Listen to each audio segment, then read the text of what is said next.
बिस्मिल्लाहिर्रहमानिर्रहीम। तारिक अजीज़ आज दाई अजल को लब्बैक कह गए। इन्ना लिल्लाहि व इन्ना इलैहि राजिऊन। वो एक बहुत बड़ी इल्मी अदबी शख्सियत थे।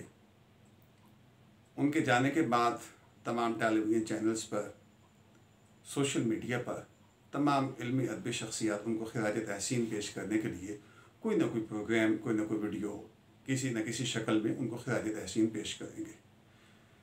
इतनी इल्मी अदबी शख्सियत के सामने मुझ जैसे कम इल्म का कुछ कहना गोया सूरज को चिराग दिखाने के मुतरादिफ है।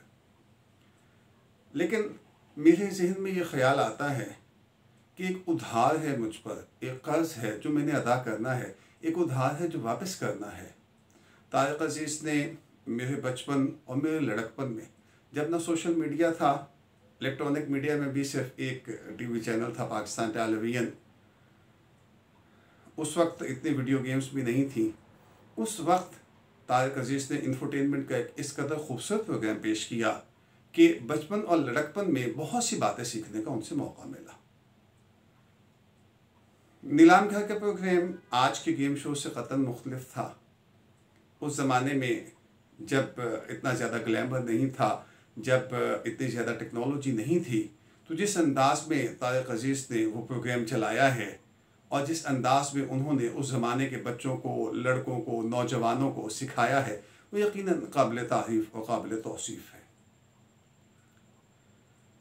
उनका जो बोलने का अंदाज़ था वो सबसे मुनफरिद, सबसे जुदागाना।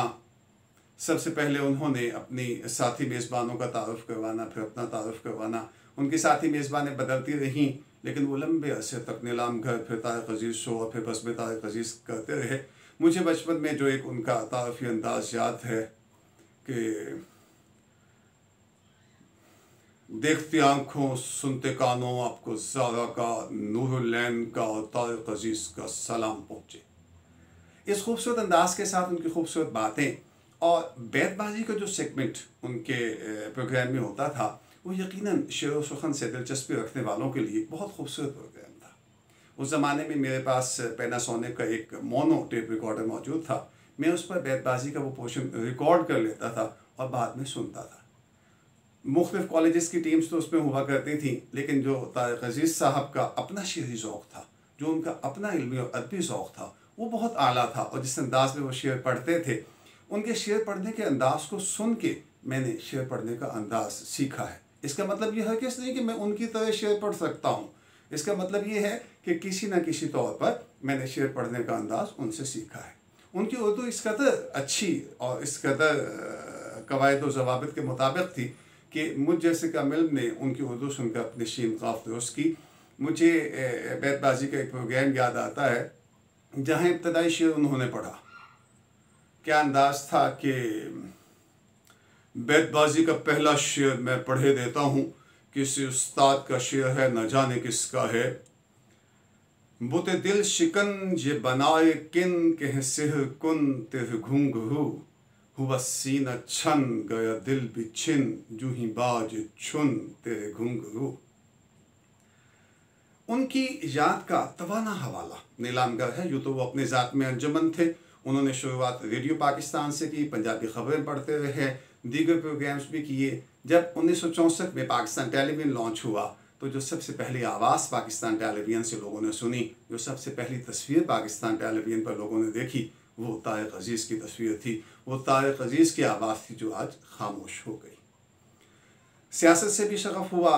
एक बार कौमी असम्बली के मेंबर बने, प्राइड ऑफ परफॉर्मेंस मिला।